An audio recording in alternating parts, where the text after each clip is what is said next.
Hey everyone, welcome back. Thanks for watching those ads. We are going to be getting into Beastyqt versus hinO as the first semifinal. Major will be waiting to face Keen in the other semifinal. We'll be casting that after, and then of course the finals, best of 5. We get hinO in here though. The TvZ. Haven't seen a lot of Protoss today. In fact, what Protosses even signed up? Super. We got beat by Beastyqt. And that's... oh, Tails. Tails got beat by Lilicanine. But that's it. That was all of our Protosses, so not too surprising, I suppose, that none of them made it to the semis. That kind of sucks. Thanks to Vesuvius for the 3-month resub. And I'm looking at, sorry, we were just talking about this. There's that Twitch announcement that finally happened. This Cheers thing. It's kind of neat. I'll link it in chat, but I'm confused on whether there's benefits for the stream or not. Like, I'm reading over it in depth, and maybe they talk about in the video. I can't watch the video right now. I guess I could just fuck off for like 5 minutes, but I'm wondering if there's any benefit to the streamer, because for me, what I'm reading on this blog page is it simply looks like you're paying Twitch. Twitch gets all the money, but the streamers just get to see animated emotes. And I got to be honest, I don't know they care about animated emotes at all. Right. I mean, okay, I don't, like, you know, Olivia posted it basically, and she was like, it's like balloons, and if I was to first see that, I definitely would have thought the same thing, if any of you know what balloons are for Afrika, but without a percentage going to the streamer, it's definitely not like balloons. It's just, yeah, just giving your money to Twitch and being like, hey, I support you, but I paid someone else to support you. So, it doesn't Yeah, I mean, actually I don't want to be support cynical us. about it, because the thing I just worry about is, like, it's just going to me, at a glance, I'm just like, oh, this just makes chat more annoying. Someone wants attention, so they'll be putting, like, flashy little emotes in. Yeah. So I don't know. Well, That'll be interesting. We'll see how that plays out. I am fully uninformed on it, guys. This is just at a glance from reading the blog, so I'm really interested to see what the deal is, and hopefully we'll learn more over time to come. But we are in the semifinals of the Corsair Cup. I'm really glad to see so many people tuning in. Again, we had like 4 days off. It's always a little bit awkward coming back, not knowing how many people will return and join us, right? But here we are in the first of 2 semifinals. So on deck, we got this, a best of 3 between Keen and Major afterwards, and of course the grand final. So at this point, 3 Terran, 1 Zerg, no Protoss. In the bottom left side, Ruins of Ennion, we got the red Zerg player. It's going to be Nuit Blanche's hinO. In the bottom right, as the yellow Terran, he is Beastyqt. Okay, so yeah, another TvZ. All the Protosses are out. Bye-bye, see you later. And yeah, with Major winning the other semifinal, or quarterfinal to get to the semifinal, I should say, it'll be a TvT on the other side, so... cool, we could have 3 Terrans. And honestly, I don't know that much about hinO. I'm just gonna say it right now. I know that he's gotten to like the round of 8s in a couple of different tournaments. Like, I've seen his name around, right? But Beastyqt definitely is the guy that's been getting to the semis in our tournaments and a couple of finals, though not as much lately, I would say. As, like, you know, back when Legacy of the Void came out. He was like our number 1 go-to guy. But still, TvZ especially, I'd give this to Beastyqt, but I already had an upset today. I definitely gave Major Bly to Major. And that didn't, or to Bly, sorry, and that didn't happen. Major actually won, so not doing too great on my predictions. Yeah. I mean, it's a bit of an odd day in general, just watching Majors play play styles, but whatever. Yeah. I'm going to tweet about this really quick, though, because I actually forgot. I haven't been doing any tweeting today. Shout out to Oli Moly, what few tweets you've seen, she's been the one making. So mature, so responsible. What is this Reaper doing? I predicted he would go into the natural, like most Reapers do, and then it took a bunch of detours, like he was expecting a proxy hatchery in the middle of the map. Maybe he was... Maybe Zergs have been sending their lings up here, so they're not getting caught by the Reaper to kill the SCV, the command center? I could see that. Yeah, you have that happen once on, like, any map, and for the next, like, 10 games, you send the Reaper to always, you know, predict it, because you're just too paranoid. Yeah. Well, will this Reaper get a good enough scout? Oh, that was so lucky. Okay, it only sees 1 Overlord turning into an Overlord drop, but that's still enough to tell you. This early on in the game, they gotta be all-inning with it. Well, this is happening very, very early. Production setup is not bad, but would have liked maybe a Widow Mine to help out, or a bunker in the main.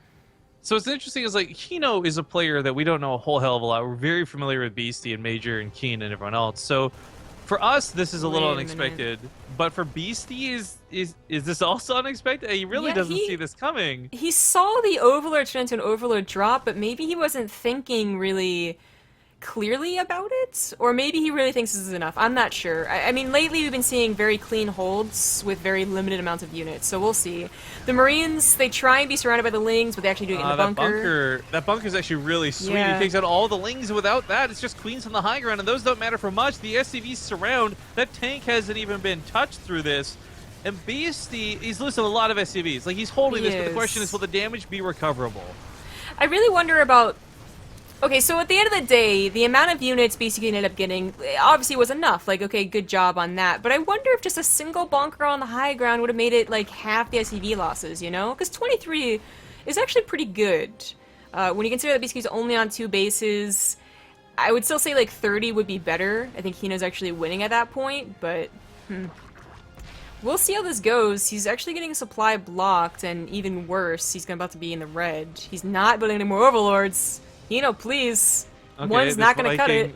This Viking is a god, Zombie Grub. It really is. And luckily there's a queen, so it's going to get this one last one and then have to bounce. But still, that was very, very good. That helped. But there's a lot more Lings coming across the map right now, and BC's front doors look like they're unlocked. And actually, I love that depot in the mineral line. Yeah, this is very clever. Because he can always lower that later. That's not a problem. Very clever indeed. Viking gonna look for more Overlords, but really, you use 3 of them or 4 of them for Overlord drops. There's not gonna be a lot scattered around the map, so not gonna be able to find many more. But it can just patrol right here and catch the other Overlord drops, which hinO may or may not be doing according to Beastyqt, right? Like he could be trying a macro. Beastyqt wouldn't really be able to tell. But seeing this many Lings breaking down the rocks, seeing more Lings on the way. And ideally, seeing these Overlords move out, he'd realize that, okay, you're not macroing, you're just gonna try and keep on me. And if that's the case, I actually would give it to Beastyqt for sure. I think hinO tries to get a 3rd base. Obviously, it's not an easy 3rd base to take. Tank probably gets dropped over here, and it's, you know, it's a headache, but I don't think all-inning further is the answer either, especially since he's taking such a long time to do it. Well, I mean, that's the Zerg motto, right? Like, one good all-in deserves another, something like that. That was the Protoss all motto. Let's be honest, it's just like the all-in motto period. We don't need to assign race blame to it. Yeah, that's true. But still, like, I just don't know about that, you know? Breaking down the rocks and deciding not to, showing it so clearly to the Viking, Beastyqt knows what's up, and now he really knows what's up. That's a lot of Overlords, but... Like, is it gonna turn into a base trade? I don't understand where this game is gonna go, to be honest. And the Viking actually landed. This is more interesting than it has to be. I'm surprised Beastyqt... I could see his intention with the medevac drops, because if he attacks right now, obviously there's nothing to hide or protect the Zerg base, but it got a little awkward. But okay, now, oh dear god. Yeah, that ain't gonna work. Stim Marines are about to have combat shields. Loading on top of them wasn't gonna work out too well. Feels bad, man. Yep.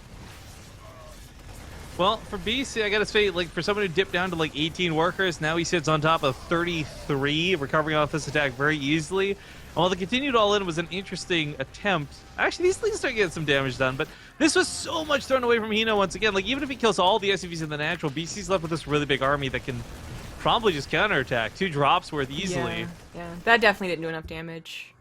Last all-in was questionable. It was, like, just barely there doing enough damage. Yeah, This all-in, definitely not. And Beastyqt should just be able to sim and win. Another Overlord drop on the way. I guess hinO had +1 for that attack, but even, like, obviously it did not help out very much. Thanks to Ice Pack for the 5-month resub. My first time subbing, you got my name right. Been all downhill from there. Ipecac. It's Ipecac. It's Yeah. Ipecac. Calling him an Ice Pack. What's wrong with you? An Ice I know, Pack's so mean to me. Ipecac. Actually, that is pretty dyslexic, I gotta say. Like, to be Yeah, like, I really didn't even... didn't even catch it until he said something. Anyways, Ipecac is, yeah, that disgusting stuff that makes you throw up all over the place. Another set of drop overloads coming out of the main. Man, like, hinO is certainly persistent, if nothing else. Big attack coming through the natural base. Truth be told, this is a lot of units, but there's a wall up of bunkers. There's no Banelings to bust this. Marines in the main pick off 3 of the overlords before anything even unloads. Easy hold for Beasty. Yeah. Yep, GG. GG. Game number 1 of the semifinals goes to Beastyqt. Damn. Okay. Well, now it's going to be hinO's map choice. Maybe he just hates that map. Everyone all in on it for reasons. Maybe. I would like to ask a favor, if you guys are in chat, listening and watching, get on Twitter. Hit us up with some retweet action as we are in the semifinals for the Corsair Cup and share what's going on.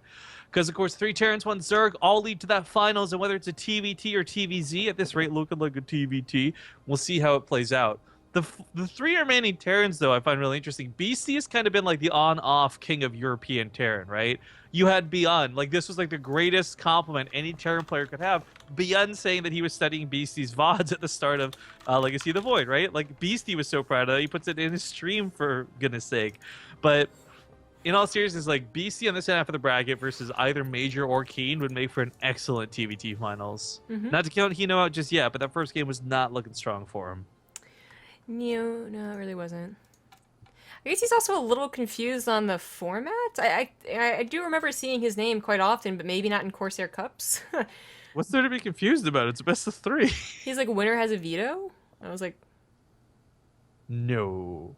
I don't even know what format even be thinking of. It was very confusing. Well, he chose Frozen, so I gotta get him in there, actually. The Beastyqt was the one. Continuing on, I guess, the discussion about the...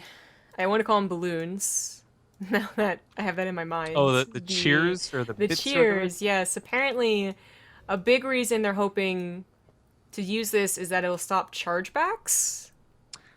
Well, so this is the thing that's interesting, because if that... PayPal's already done a really good job of, like, actually getting on top of the chargeback game.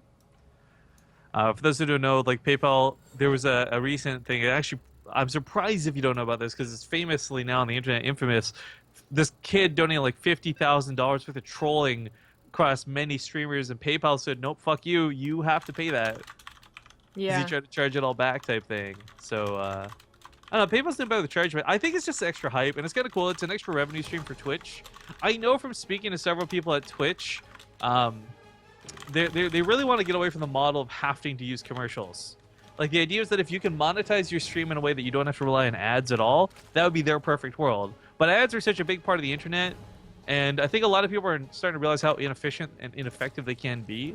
So I know Twitch is trying to move away from this, so this might just be another step on that ladder to get away from using ads all the time, always. Yeah. Well, I guess we have to wait for more specifics, I suppose, too, because there's, like, talk about percentages and whatnot. Oh, well. Game number 2. In the top left, he is down 1. It is the red Zerg, hinO. And, of course, up 1 point, leading in the semifinals. At the bottom right is going to be the yellow Terran player, Beastyqt. Yellow, by the way, looks absolutely fantastic and kind of representative of the sponsor colors for Corsair. Speaking of Corsair, guys. No. But sincerely, speaking of Corsair, check out all their stuff down below. Without them, we wouldn't have this awesome tournament. They sponsor this every single time. We run these 4 times a month. It's good. It's awesome. And I'm glad we got this going for StarCraft. Yeah. Thanks to GoBow or Gabao for 420 for the 2-month resub. GoBo. GoBo. Sounds like a workout equipment or something. The Gobo? It does. Yeah. You're absolutely right. So, talking a little bit about it, I guess hinO wants some honest feedback from a good Terran. I think it's very obvious, and Beastyqt just confirmed, too, that he did see the Overlord drop, and I think it was obvious now, seeing as how well he did defend against it, that he was just confident against the build. And that's something that I kind of mentioned, and then the attack happened, where initially that build on Arena and Ruins was, like, really stupidly overpowered. Protosses couldn't deal against it when it was Roaches, and Orlings, and Terrans couldn't either. And then it got a lot easier. Widowmines started getting included, tanks got included, bunkers started going down, scouting got easier. Like, it just got really easy, and it's an item you don't see very much anymore because it doesn't work that often anymore either. as well as just being, you know, an all-in, and maybe you don't want all-in versus the Terran. But he did take 23 SCV damage, so I wouldn't say Beastyqt like super confidently held against the first attack. No, and I love coming to this game too. Like he asked, like I think I could have won, right? First drop, no. And Beastie, like being very obvious, like says, yeah, I saw it, like this, that, and the other, but I don't know. As far as Frozen Temple goes, though, this Roach coming out so early is going to be something where, unfortunately, because he spent so much time at home with his Reaper, didn't get across the map, didn't see that get slapped down, and I mean, it's a good thing he's going for a bunker, because if he wasn't, he'd probably be dead. 3 Roaches is really not very scary at all. It would be obnoxious. No, but those 3 Roaches become 3 Ravagers. They become scary. I mean, they are scary, but they're still not game-ending. What is fear, like, it is definitely scary, though, to see that as a Reaper, as a Terran here, and be like, okay, what is coming behind it? Is it just 3 Roaches? Like, is this something we see on Arena all the time, or is it going to be, like, a true all-in and, like, even a couple slowlings on the way? But it is just the Roaches. This could have been because he wanted to do the Ravager thing and kill the bunker and whatnot. It also could have been that he was really afraid that Beastyqt was going to go for the Reaper all-in, triple Reaper, which would have been, I think, something I would have expected. Close the series out early. That looked like that Roach killed his buddy. Is that what happened? Why'd you do that? Anyway. But as such, like, whether it was for the attack or for the potential defense that turned into an attack, that did not do anything. It was super questionable. And now he's gonna go into, like... I almost want to call this a Nidus Worm. But, I don't know. I mean... there's not a lot of options presented with the way this opens, and maybe hinO's feeling desperate about it. I mean, his overlords are in a pretty nice position if he was going that route, but I certainly can't afford to put anything down with the Reaper scouting around the base. This needs to be cleaned up first and foremost. Unfortunately, regardless of whether it's a Nidus Worm or any other sort of attack, maybe he's waiting to throw down that Spire. We don't know. He's got the gases for it, obviously. And there it is, Spire comes down. The problem for this, though, is Beastie, if he sees any of this with that Reaper, this becomes so much easier to deal with. And hinO is really banking on this, as he doesn't have a third hatchery coming down. Yeah. It's also just, if it's 2 bases oh, for... no way, he walks right on top of it. Yeah. With his dying breath, he sees the Spire. It's not even a dying breath. Reaper. It's a really long breath. He's like, okay, dies. It's like this death, like when you're playing Overwatch and someone's like low, they're like, but it's like,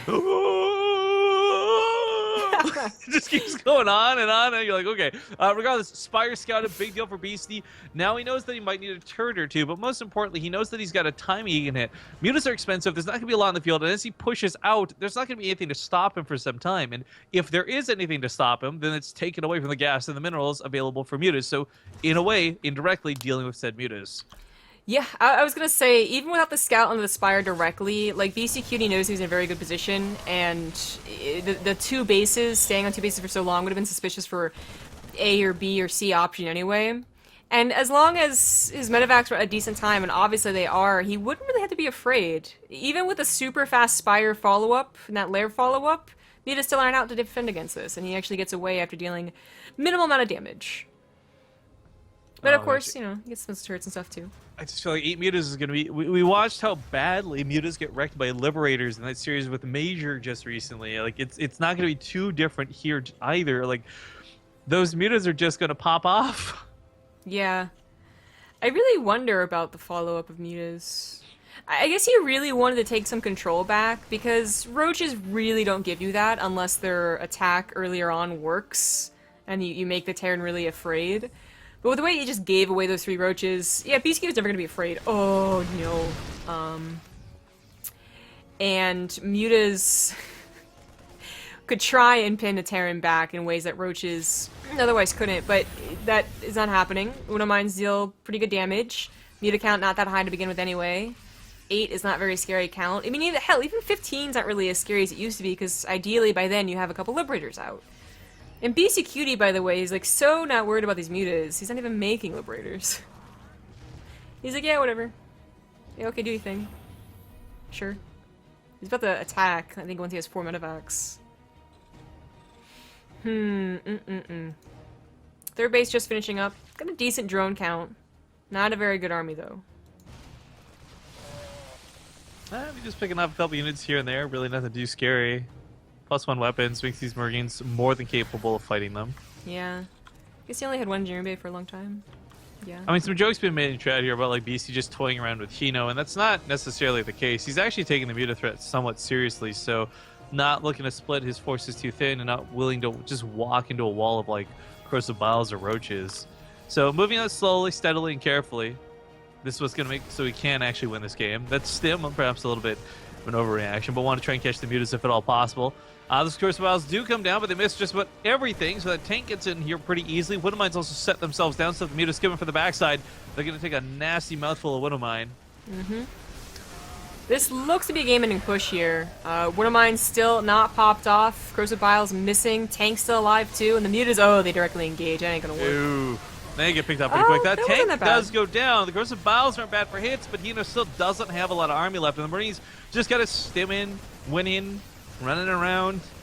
Stim and win. Nothing here's really great against Marines is the problem. There was a lot of roaches out. This would be another question entirely, of course, but the roach is only just now on the way. Focuses down all the Mutas, no problem, picks up, walks away, and of course those Widowmines are still down in that middle of the map. Walking away a bit slowly. Okay, so it just kind of doesn't lost whatever. Yeah, that was weird. Yeah, Widowmines are gonna get a couple of pot shots. I mean, luckily on roaches, they're not really gonna. They're gonna add a lot of splash damage, but not gonna kill a whole lot. Medivacs do have to return home. He did end up building a couple Liberators, I suppose, just in case the Muta threat grew, but that is no longer happening, and now they can be used to try and help out versus the Roach Ravagers. So, still fine. Oh, shout out to PvT Wings, by the way. My Summoner's War buddy also met us in Austin. I think for a little bit around DreamHack. Cool, cool. Man, this Bioforce, though, forget the Liberators, forget that tank. The Bioforce alone looking good enough to just tango with anything. It's not that many Marauders, but truthfully, it's more about the Marines and the fact that Ravagers just don't have a lot of health. Yeah, upgrades even. They do still need the support of the tanks and the Liberators here, because there's not a lot of Medivacs. There's like 8 Medivacs that they stim and win, but... The point is, Beastyqt is absolutely winning this game, in general. The supplies aren't really, like, that bad quite yet, but when you consider Roach Ravagers should be 20 supply up, at least, then it is. 4th base on the way for Beastyqt, finished. Actually on the way for hinO, not too great either.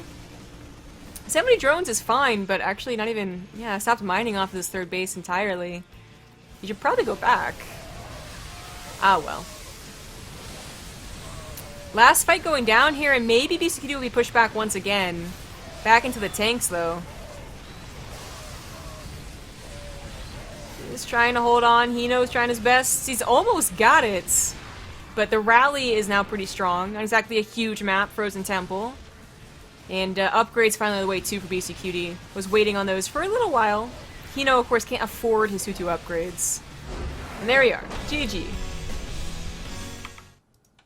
Well, congratulations to Beasty as he does sail into that finals match. Best of 5, where he'll wait to fight against either Major or Keen. Terran fans, hype! It's only TvT from here on out. Best of 3 and a best of 5. We're going to go to a short commercial break while we get this other lobby set up so that you don't miss any of the action. Do stick with us, and we'll see you guys soon.